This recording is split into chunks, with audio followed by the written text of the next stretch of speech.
And with that, I think we're live. Hi, everybody. How are you? Welcome into Thursday Shaw Local Bears Insider Podcast.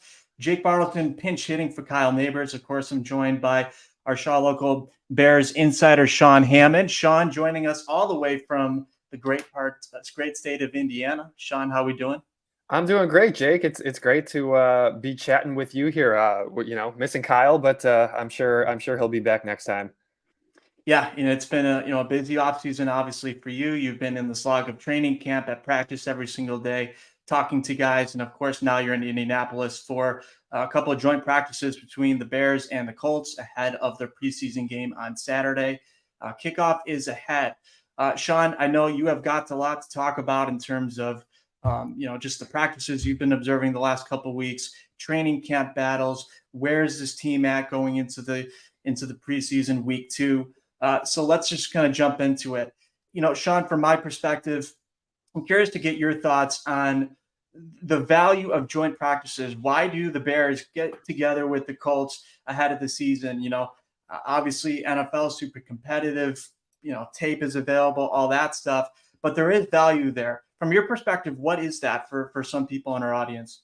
Yeah, I mean, I would argue that these are two of the most valuable practices in all of training camp because and it's real simple. You get to go against another team that's not the same guys you're playing against every day in practice. I think it was defensive tackle Andrew Billings who said something to the effect of, when you're out there in practice during regular training camp, you get to know what these other guys are doing.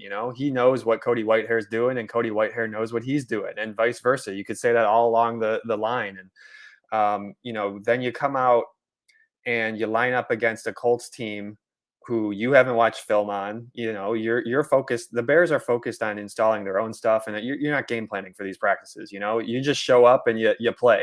And so from that perspective, it's good to go up against somebody who you haven't seen and test yourself in that way. And I think you're testing yourself on an individual level, whether that's one-on-ones or as well as on a team level when you're looking at offense versus defense and vice versa. And I think that's where the value comes in here. We're not probably going to see the first team offense a ton in the preseason game on Saturday against Indianapolis, but we are seeing those guys a lot in these two practices because it's a controlled environment and the quarterback is in a different colored jersey. You can really get a lot more accomplished when you don't have to worry about the quarterback getting sacked back there.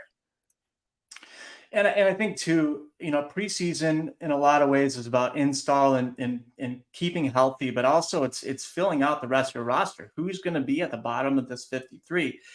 And the way I look at it is, as Ryan Poles whittles down this roster more and more, you're also getting the perspective of, hey, actually, that guy at the Indianapolis Colts practice, I liked the way that he played on special teams, and is some of those things factor into your roster decisions as well. Hey, I saw him earlier. We might be able to stash him later, pick him up in the season. It's as much, kind of the practice part as you talked about, but also there's the scouting aspect as well.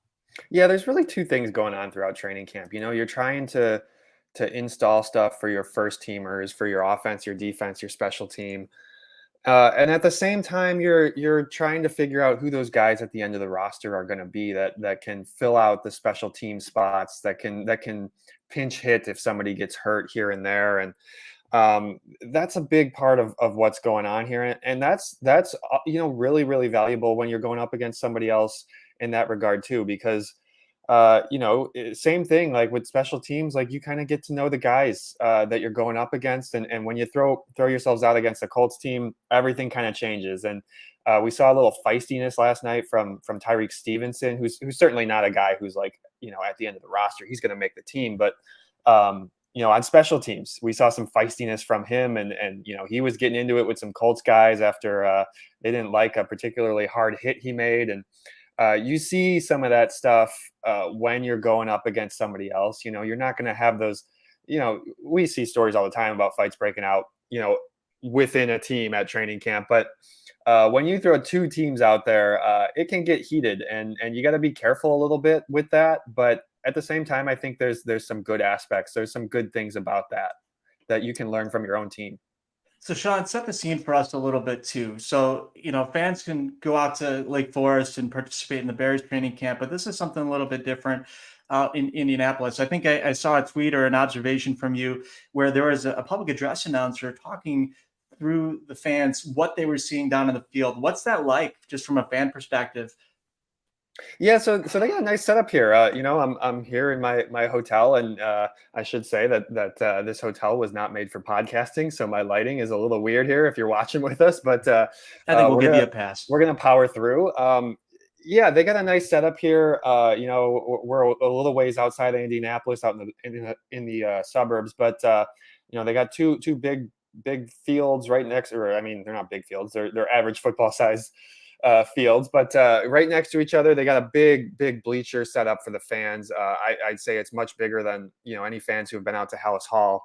It's a little tight there. They don't have as much space around the fields as maybe they would want to get more fans in there, but they got a nice setup here, and yeah, like I think everything's run pretty smoothly. They got a PA announcer who's describing what's at the start of every drill, or every period. They sort of announce, okay, this is what we're doing now. These are individual drills.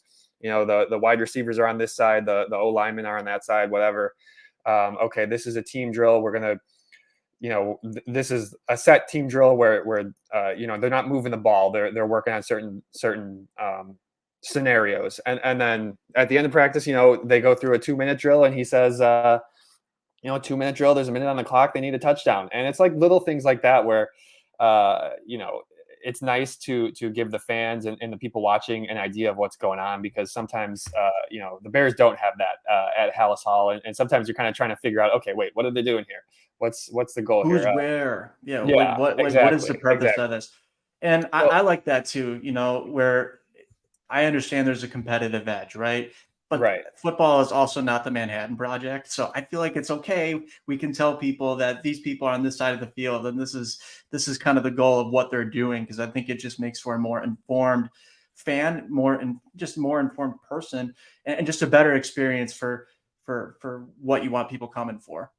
Yeah, and so it was. I mean, the weather was great last night. It was at the end of practice. It was kind of twilight hour. It was really pretty out there, and it was a fun night. And we got to see some football. We got to see the Bears against the Colts, and I'd say there were, as there kind of always are, good moments and bad. Justin Fields got picked off a couple times. Eddie Jackson had a pick for the defense.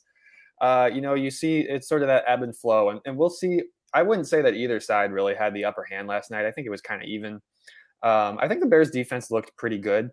Uh, I know the Colts are trying to figure things out with a rookie quarterback and Anthony Richardson, and that's probably still a work in progress, especially for a guy who didn't have a lot of starting experience in college. But I'd say it was generally pretty even. We'll see if that changes tonight.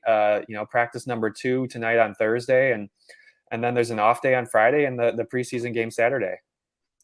Sean, obviously your role as a reporter is to tell people what's going on at practice. This is what we see. How do you strike the balance between telling people what happened, but not hyper analyzing every single Justin Fields throw to the point where Twitter gets ablaze and, oh my gosh, the offense is way behind and all that sort of stuff. How do you strike that balance? Well, I think it's important when you're reporting on training camp to not make anything out to be more than it is. These guys are practicing. This is practice, whether it's a one-on-one drill or a team session. um, guys are going to succeed and fail during practice, because that's the point of practice. You don't get better if you don't fail.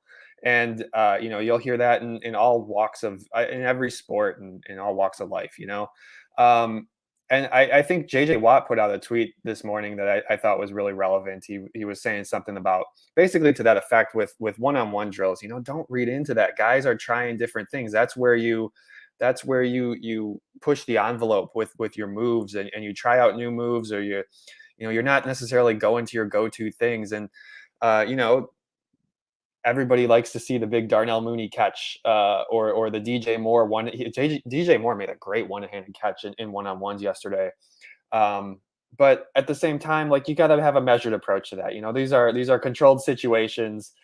These guys are just testing things out there. That doesn't necessarily mean that they're going to have a great season or not. I don't think you can read into any of that. So, it's fun to look at those things, and especially when you're talking wide receivers versus cornerbacks and the one-on-ones. That's really fun to watch. You could say the same thing for the linemen in a different sort of way. Those are fun to watch too.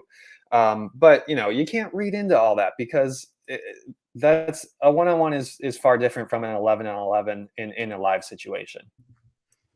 No doubt. So I don't know how much value there is, Sean, in going back and rehashing what happened against Tennessee. I think, at this point, people are well aware of the highlights, 8 sacks by the defense. DJ Moore is fast.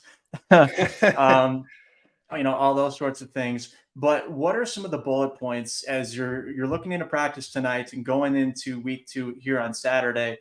What are you looking for? Some expectations for really Justin and everybody moving forward. Yeah, I mean, we haven't had a show since that first preseason game, so I know we didn't get to talk about that much. But I think my general big picture takeaway is Justin Fields did what he needed to do. You can hate on him for throwing short or not, or you can show the love for DJ Moore and Khalil Herbert. Both things are true. He took the play that was there, and that's what you like to see in your quarterback. Let your playmakers make plays. I do think there's something in the fact that the Bears have been working very hard on those screen passes. We've seen that throughout training camp. That was a thing that they always struggled with under Matt Nagy, and it's nice to see that sort of come through, and hopefully that continues to do so. I think that short passing game has been a big emphasis here these first 3 weeks or whatever it is into training camp. But now you kind of you turn the page and you look at this game coming up against the Colts, and I look back at what happened last year during the preseason. Matt Eberflus doesn't really tell us a whole lot about who's going to play and who's not. But if you look at just sort of what they did last year, the second preseason game was when the starters played the least. I think Justin Fields played one series in that game, whereas he played a couple in the first game and then played a lot in the third game. And I think that's just because you're sort of gearing up to week 1 there in the third preseason week. I wouldn't be surprised, especially with how intense these joint practices are. I wouldn't be surprised if we don't see the starters a whole lot. I know fans don't want to hear that, but it wouldn't surprise me if Justin Fields plays one series and then that's it. So I'm just looking for more of the same. It's hard to read into a whole lot with one series. Maybe he does come out and play more. I hope that I hope that's the case and we get to see more of him. But we're gonna have to wait and see on that. I just want to see him keep doing, taking the plays that are there. If the Bears can do that, you saw what DJ Moore and Khalil Herbert did when they found some open space. I think they'll be in good shape. I think the name of the game too here, Sean, is just keeping people healthy. You're just trying to get to week 1 as healthy as possible to get things off on the right foot. That's a huge part of it too. So whether he plays one series, and see more action down the line, we'll wait and see on that. A couple of training camp battles that I know everyone has been following. I think we'll start at cornerback. Tyreek Stevenson, we've talked about him before. Terrell Smith also part of that as well. Yep. What do you make of that battle? Just considering, I think Terrell has really not been playing too much, and Tyreek certainly has been making the most of his opportunities. Yeah, we came in during OTAs and the thought was Tyreek is the second round pick. And during OTAs he was out there with the ones a lot, the majority of the time. And so I think we came into training camp assuming that he was going to have that job, and it wasn't necessarily given to him on a platter. Terrell Smith has early on in training camp they were pretty even. I would say roughly 50-50 in the number of snaps they're getting at that cornerback spot. And then I talked to Terrell and I talked to Tyreek for a story probably 2 weeks ago, 10 days ago. I don't know what it was. And then unfortunately that was right before Terrell suffered an injury. And we know the Bears aren't really talking about injuries. We don't know what that is, but at this point, there's no reason to think it's anything serious. But yeah, he hasn't been practicing the last week or so. And so I think that's given Stevenson a really good opportunity here to show what he can do. And I thought he looked really good in that first preseason game. He was making tackles all over the place. You can see the physicality that he plays with. He's almost sort of like a hybrid linebacker, defensive back type guy because he's got the size and the thickness to really lay some hits. And I think that's sort of what draws you know a couple times, both last night against the Colts and previously when the Bears were just practicing against themselves. Tyreek finds himself in those situations where guys are sort of yelling at each other, and I think that's just because of the way he plays. And two, he doesn't really back down after a play's over. If somebody says something to him, he's going to talk back, and you'd like that out of a rookie. I think the play has to back it up, of course, but you like the fire that he plays with. It's well documented, Sean, that the Bears defensive line really struggled with getting pressure on the quarterback and finishing, their defensive series and getting off the field.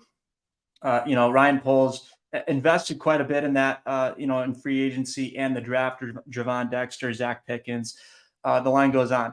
I know you guys have noticed it, but Travis Gibson, and I realize you can't put too much stock into a preseason depth chart, but Travis Gibson, who played a lot last season, he was fourth on that depth chart, comes back with 2 sacks last week and whatnot. So what do you just make of that defensive end room? And obviously that's a huge, area of, I wouldn't say need, but it's obviously going to be under the microscope here early. Yeah, as it should. I mean, they had 20 sacks last year in 17 games. That is not good. That was the worst in the league. I'd say big picture, it's, and I know that, they were going up against the Titans, second and third string guys a lot there in that second half, but big picture, if you can get to the quarterback without Yannick Ngakoue and without DeMarcus Walker, that's a good thing. And so you like to see that from some of those other guys because that shows that you're building depth. You got to have depth on that defensive line because you'll play 7, 8 guys deep along there, and you need to be able to have a second string that can bring just as much energy as that first string. And so that's really good to see. Yeah, I felt good for Travis to get back to the sacking the quarterback. I know that was a really, really tough season for him last year. And yeah, man, he's kind of battling. He's in a position where, they brought in a lot of guys. Rasheem Green is another one. Terrell Lewis, obviously Ngakoue and Walker are the 2 big signings at that position. But there's competition there now with Travis Gibson. And frankly, like, he didn't perform last year. And so, yeah, he's going to have to fight for his spot again. That was a step in the right direction, getting to the quarterback against the Titans. And I think we just need to see more of that. Absolutely. So, Ryan Poles jumped on the Hogan Johns, podcast that they do. They do great stuff, but I thought it was notable when they talked about the defensive and, battle type stuff. Ryan said cut down is going to be a lot harder than it was last year. And that was notable to me because I think it speaks to the infusion of talent that he had brought in. And, to your point, guys like Travis, where he had a lot of, starting snaps last year, but didn't perform. And then you sign Yannick Ngakoue pretty late into the offseason, who's going to be sliding into that starting spot. So I think it's just interesting to see how this group in particular is coming together, considering everything you just talked about.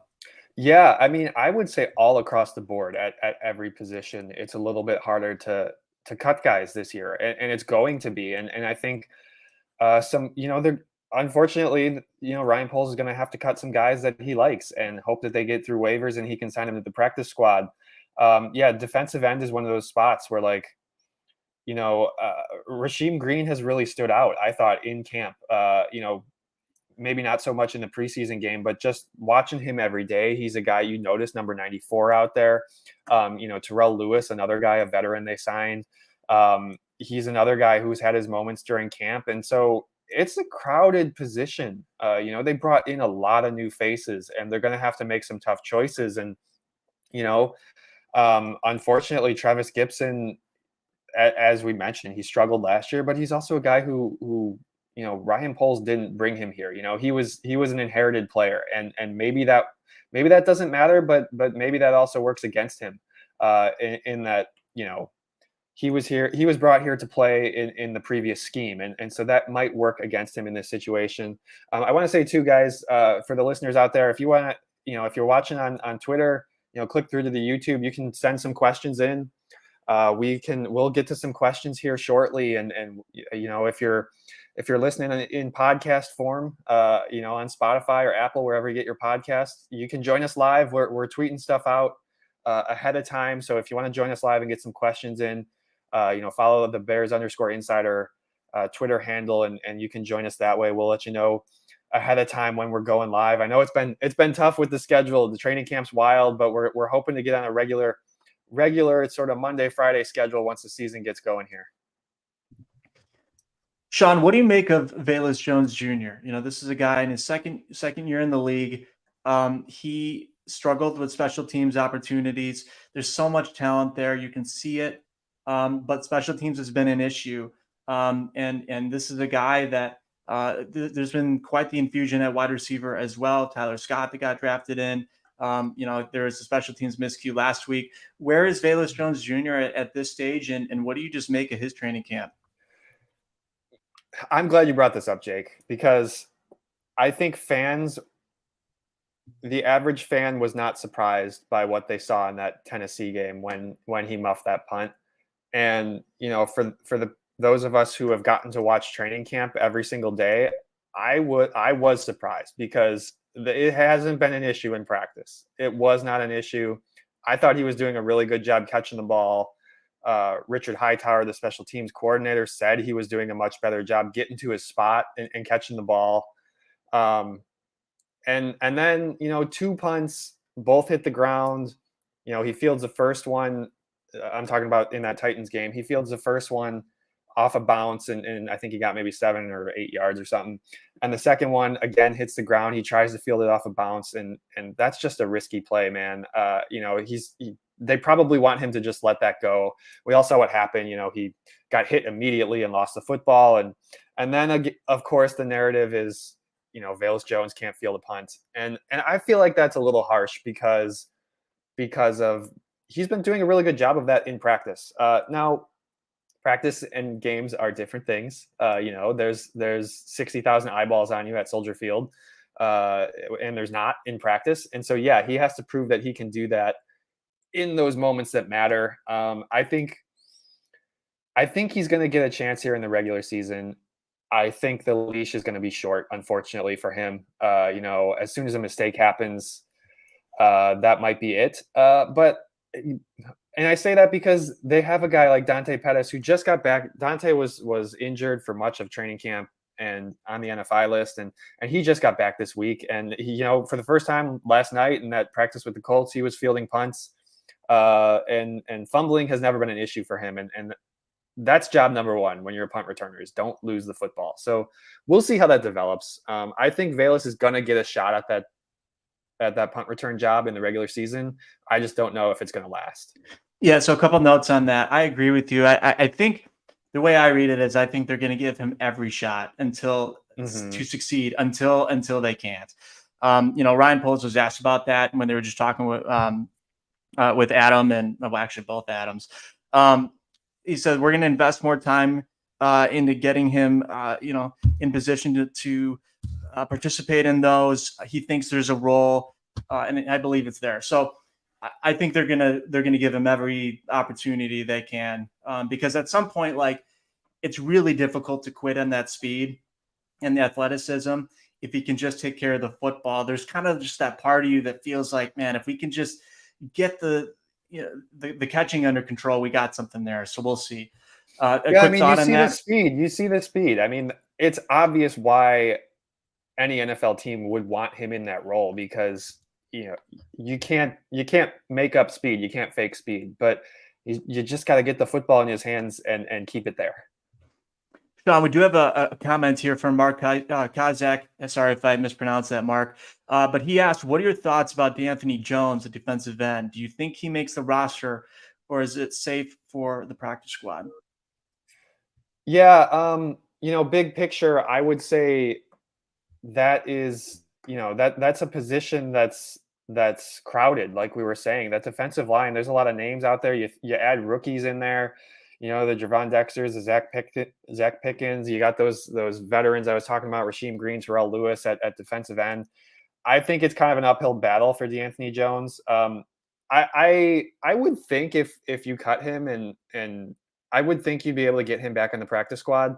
Um, that might be a guy that they want to stash there, but I would at this point I would be a little surprised if he winds up making the 53 right out of training camp.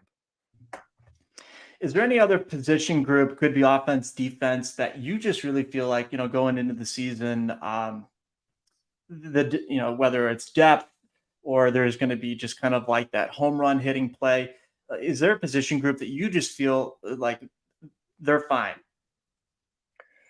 I mean, you never feel like you're fine in any position in the NFL, especially just with the number of injuries that happen. I would say that I'm sort of thinking of this in the moment here as we do this. I would point to man, I want to say two things. I want to say wide receiver from the perspective of DJ Moore is going to elevate that room, and you feel really good with DJ Moore, Darnell Mooney, and Chase Claypool, assuming all three are healthy. That's a really good top three if they're playing. Now, Chase Claypool What do you has have in Chase has though? been on and off the field. I do think if he can stay healthy, I think he'll find a role.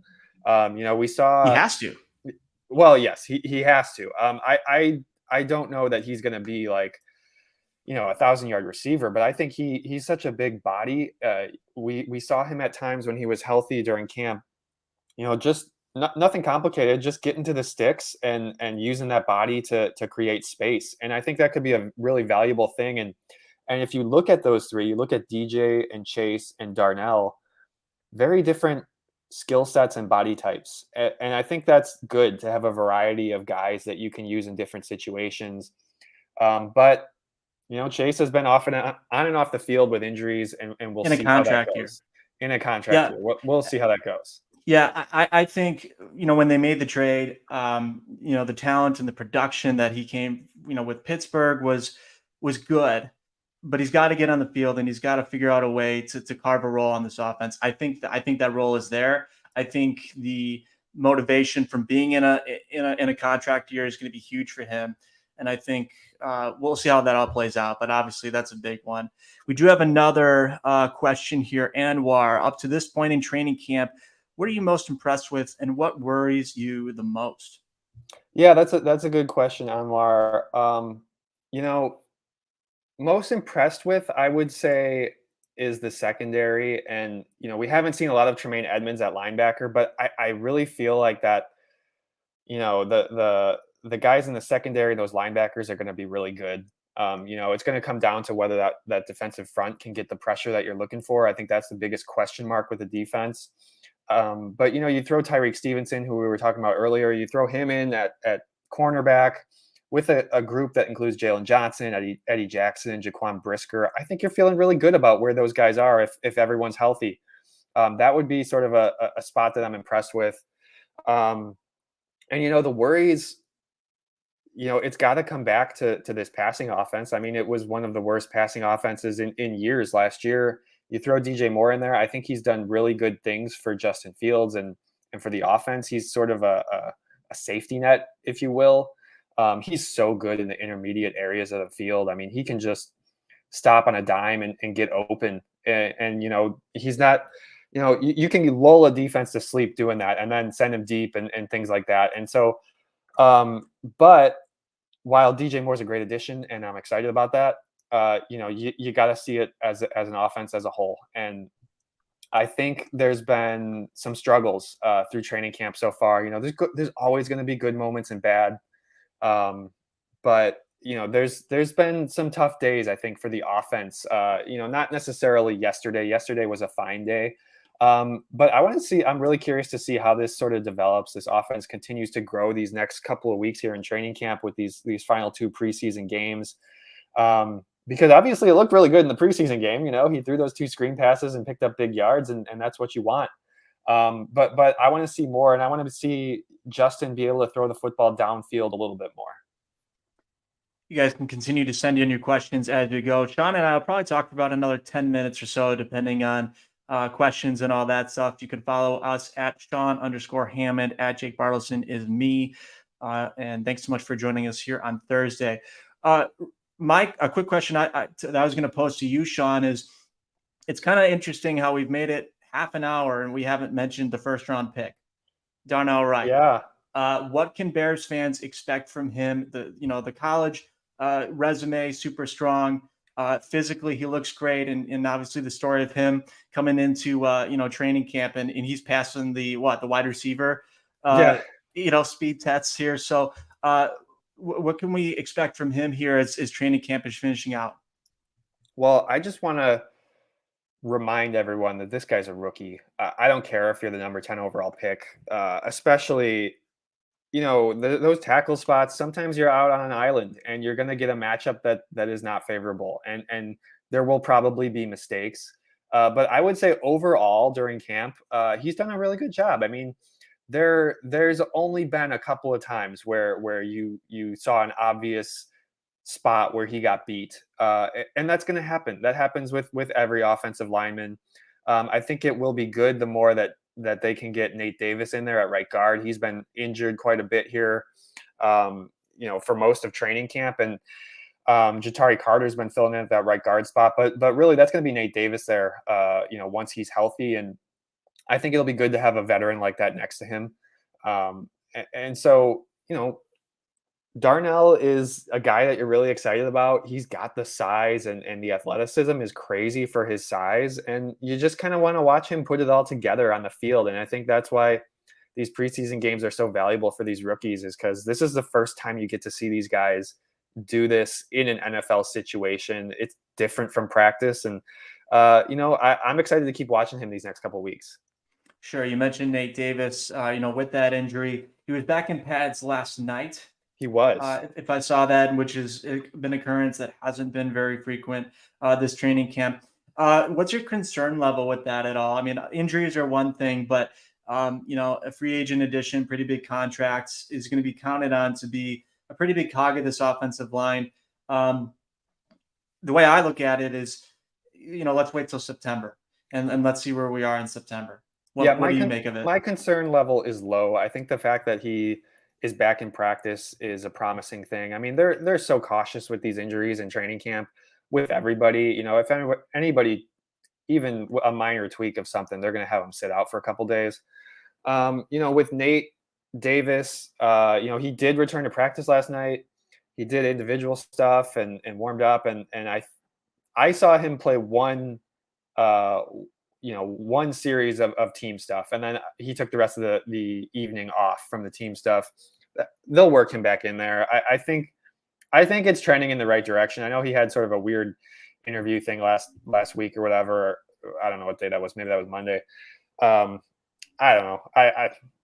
I'm with you. Let's wait till September and see where this is, because I think it's going to be a whole lot of nothing. Yeah, I think that press conference was oddly evasive. I understand there's the line of, there's stuff on the field and there's stuff off the field. Wherever all that stuff lies is one thing. If you just come out and say, hey, this happened, I'll be fine. And so I just thought that was kind of a weird evasive, like you just wouldn't give a whole lot of anything. And so I think that's what kind of sparked up all this other stuff, with where he's at. So with that, any other quick closing thoughts here, as we, get into Indy? No, I'm going to throw another question up here from Mark. Guys, if you have any other last questions, get them in here. We're going to wrap it up soon. Mark says, thoughts on the Bears record. Am I crazy to believe we can win a playoff game? Playoffs? Playoffs? We're talking about the playoffs? All right. I mean, I would say I'm still in the same boat that I was a few weeks ago, where I see this as like a 7 to 10 win team, fluctuating in that range somewhere. I'd say maybe I'm personally like a little bit stock down slightly, but not a lot, only because I just want to see more from the passing attack. I'm not worried about the run game. I think with Herbert and Foreman and Roshan Johnson and obviously with Justin Fields, they're going to rush the ball like crazy again. And that's going to continue to be a big part of their offense. I just want to be able to see that they can pick up first downs through the air when you're facing a 3rd and 10 or whatever, a 3rd and 7. And I don't know that we've gotten a big enough sample size for that. So I would say I'm feeling slightly stocked down, but I mean it's not like overly concerning. Sean, I'm holding you to this. It's August 17th here, so if things fluctuate, we'll see. We got another question here from Anwar. Hearing a lot of good things about Sewell at Sam linebacker. With the addition of Walker, how will that affect Jack Hammer? So you're talking about Jack Sanborn, and he had a great rookie season. You bring in Tremaine Edwards and TJ Edwards. Um, is that a position that you think Jack might be in danger of losing that potential spot? What do you just make of the dynamic of those two? Yeah, I mean, I do think that, we have to see how it plays out these last couple of weeks. They're going to be really key for both those guys. I think Noah Sewell has done a good job of stepping in there. Jack was out for a little bit at the start of camp, and Sewell picked up some of those reps. Matt Eberflus back in the spring was saying, wasn't really given much when asked about, if Sewell could challenge Jack for that spot, wasn't really given much in his answers. And I think that tune, you know, Eberflus doesn't say a whole lot, as it is, but I'd say that changed slightly. I think he's been pretty impressed with Sewell. I don't know if Jack's job is in danger necessarily. I mean, they I still agree. really like him. They brought him here for a reason. And he played really well in his opportunities last year. He's still certainly been out there a lot with the first team defense. I don't think his job is really in jeopardy per se, but I think you got a really nice linebacker in Noah Sewell, and certainly he's a guy who is going to be a really good backup and helpful on special teams at the very least. Sean, I think you said it perfectly. I think Sewell was drafted, with his speed and his instincts at linebacker. I think he'd be a great depth piece for right now, and we'll see how the season plays out injury wise. You never know. Um, And we see how but this goes every year. The same thing happened with Jack. Injuries, guys traded, he just and you popped get a up, and chance. So you Sewell make the could be in most of that it. in that same situation. Hopefully they get Tremaine Edmonds back soon. They don't sound worried about that, but you'd like to see him get in there at least before training camp ends. Absolutely. Sean, any other quick thoughts here before we wrap up? Again, thanks so much for taking a part of your Thursday morning here with us. He's Sean Hammond. You can follow him on Twitter at Sean. Oh, I should say X now. I'm still not up. Whatever. Twitter, X. Everyone knows what we're talking about. And you can follow all of our Bears Insider content, shawlocal.com. Thanks so much for joining us. Sean, any other quick thoughts here before you head out to practice later this evening? No, I'm excited for day 2 against the Colts. I got the lay of the land now, so I don't feel like I'm scrambling when I show up there or whatever. And I'm excited to see some of these matchups again and sort of get dialed into practice once we get going. 6 p.m. local time. That's 5 o'clock back in Chicago. Follow my Twitter feed or my X feed, whatever. I don't know, for updates throughout practice tonight. I'm excited for it, and we're learning more about this team during these 2 practices. And like I said, I think last night was kind of even between the teams, and it wouldn't surprise me if one team sort of stands out over the other tonight. I think that's just sort of the ebb and flow of getting to know each other, and we'll see how that goes. So that'll do it for us. Again, thanks so much for joining us. I'll have our 3 and out throughout the season at the conclusion of every Bears game. You can follow me at Jake Bartelson. Again, he's Sean Hammond. And you can look for all of his practice updates and more at shawlocal.com. That'll do it for us. Sean, before we go, make sure you stop at St. Elmo's, okay? I hear pretty good things about that shrimp cocktail. Yeah, I got to get back there. It's been a little while. All right. Thanks so much, everybody. Have a great rest of your morning and the rest of your week.